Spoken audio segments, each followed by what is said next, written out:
Bienvenue sur Africa 24 dans cette nouvelle édition du QG Weekend. Voici les titres. La Cour constitutionnelle gabonaise a validé la réélection du président Ali Bongo Ondimba, invalidant le recours de son rival Jean Ping. Libreville est dans le calme après l'annonce des résultats définitifs de ce samedi. Nous serons sur place au Gabon aux côtés de notre envoyé spécial. Le Cameroun, de nouveau visé par une attaque terroriste. 3 civils ont été tués dans un attentat suicide perpétré dans une localité de l'extrême nord du pays ce 21 septembre. Benoît Mundele Ngolo sort un nouvel ouvrage. La présentation de son livre s'est tenue ce 22 septembre au Centre de formation et de recherche d'art dramatique de Brazzaville, capitale de la République du Congo. Au Gabon, au terme de 2 semaines de suspense, la Cour constitutionnelle gabonaise a validé dans la nuit du vendredi 23 au samedi 24 septembre la réélection du président Ali Bongo Ondimba. Depuis l'annonce de ces nouveaux résultats, Libreville, la capitale, est restée dans le calme, comme nous l'explique notre envoyé spécial au Gabon, Thierry Ngangang. Nous sommes descendus dans les rues de Libreville afin de voir quel est le climat qui prévaut quelques heures après l'annonce officielle de la Cour constitutionnelle de l'élection du nouveau président de la République du Gabon. On va dire que ce n'est pas du tout la grosse affluence. Quelques grands magasins ont ouvert, mais du côté des petits commerces, on a préféré garder porte close. On note qu'il y a une très forte présence de forces de l'ordre à divers points stratégiques de la capitale gabonaise. Et nous sommes actuellement devant le domicile de M. Jean Ping, un domicile qui est entouré quand même aussi par les forces de sécurité, mais où on peut pénétrer de manière tout à fait libre.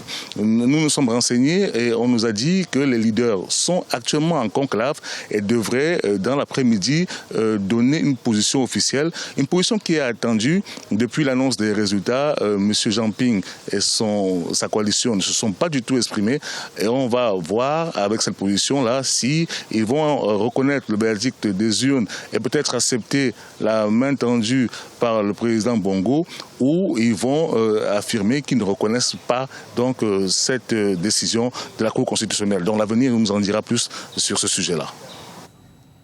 De nombreux chefs d'État africains ont pris part au débat de la 71e session ordinaire de l'Assemblée générale des Nations unies, ouverte depuis le 19 septembre 2016 à New York, à l'instar du président guinéen Alpha Condé, qui a tenu un discours à la tribune de l'organisation internationale ce vendredi 23 septembre. Un discours porté sur le développement durable.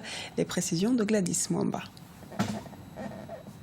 L'Afrique au cœur du programme de développement durable à l'horizon 2030. L'Afrique est le continent ayant la population la plus jeune au monde et c'est une des raisons qui justifie l'attention particulière dont il fait l'objet dans la mise en œuvre de l'agenda de développement 2030 adopté en septembre 2015 pour transformer le monde à l'horizon 2030. Aujourd'hui encore, 7 Africains sur 10 n'ont pas accès à l'électricité, soit 700 millions d'Africains.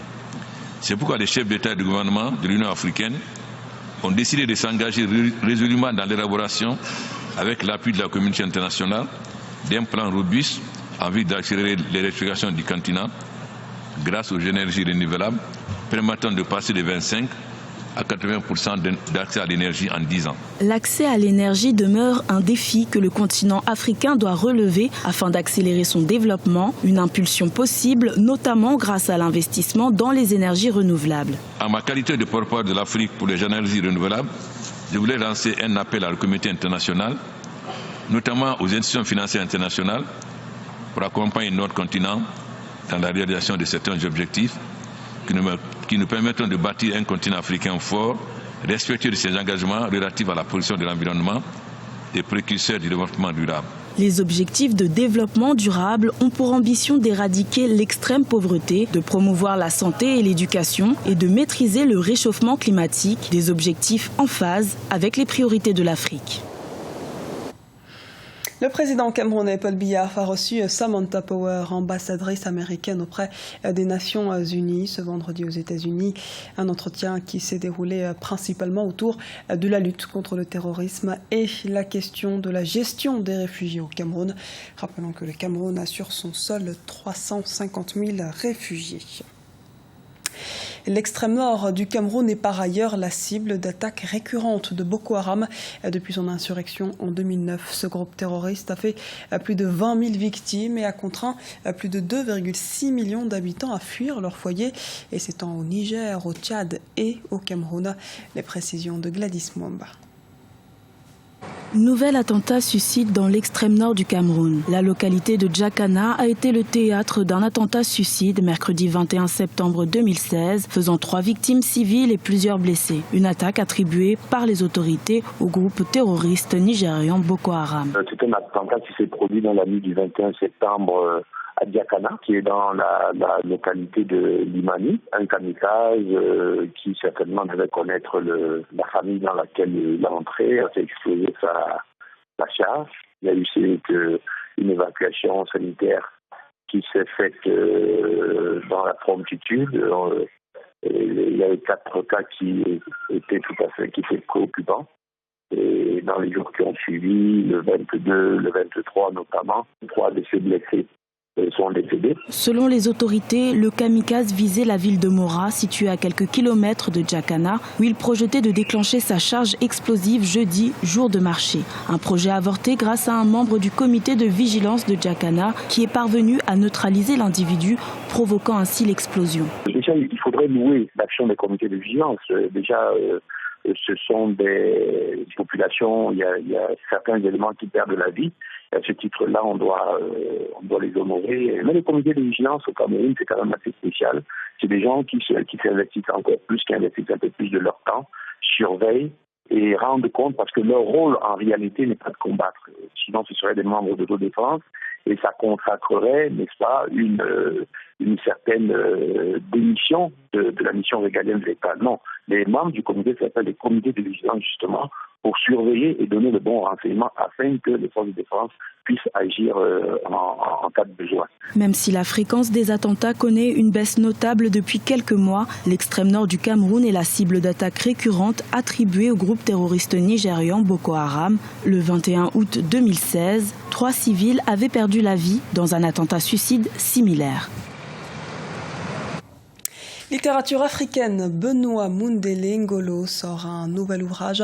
La présentation de ce dernier s'est tenue ce 22 septembre au Centre de formation et de recherche d'art dramatique à Brazzaville, capitale de la République du Congo.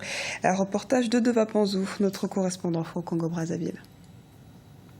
Ce n'est ni sorcier, ni séditieux, ni provocateur, je le jure, a été présenté par son auteur Benoît Mundele Ngolo ce 22 septembre 2016 à Brazzaville. Ce recueil de nouvelles de 135 pages comporte 3 parties. Un prélude dans lequel l'auteur relève un fait de la curiosité culturelle chez les jeunes de l'ethnie Mboshi. Une deuxième partie constituée de 100 textes qui évoquent les problèmes sociaux et d'un épilogue dans lequel il reprend 2 extraits des discours de l'actuel président de la République, Denis Sassou Nguesso. Une reprise qui pour l'auteur n'est pas provocatrice. Ce n'est ni sorcier, ni séditieux, ni provocateur, parce que tel que c'est dit là, il y en a qui peuvent prendre ça comme de la provocation. En réalité, ce n'est pas la provocation, c'est plutôt, comme je l'ai dit, c'est des constats de faits. Des faits qui se passent dans notre société, sur tous les plans. Ancien maire et aussi préfet de la ville de Brazzaville, Benoît Mundele Ngolo a développé un style d'écriture qui n'obéit pas aux recommandations académiques classiques, baptisé Snoprak. On remarque par exemple le non-respect ou l'utilisation abusive de la ponctuation. Certains hommes politiques pensent que l'auteur tourne sa plume vers d'autres thématiques. Qu'il cesse maintenant de dérouler la fresque sociale à laquelle il nous a habitués, qu'il réfléchisse maintenant sur des problèmes de portée universelle qui intéresseraient l'homme générique. Il n'est pas provocateur parce que c'est des choses que nous savons, c'est des choses que nous condamnons. Lui, il a eu le courage de l'écrire et de nous le présenter, mais nous savons que c'est un constat général. Benoît Mundele Ngolo est un général de division à la retraite. Né le 22 septembre 1943, il a choisi la date de son 73e anniversaire pour présenter son livre. Ancien ministre des Travaux publics, ce chef coutumier d'Mboshi, un peuple bantou, est un amoureux de la plume. Il prépare déjà sa prochaine publication prévue en 2017. Ce journal a été réalisé par l'ensemble de la rédaction. Merci de nous avoir suivis. À retrouver dans un instant une nouvelle édition de l'actualité sur Africa 24.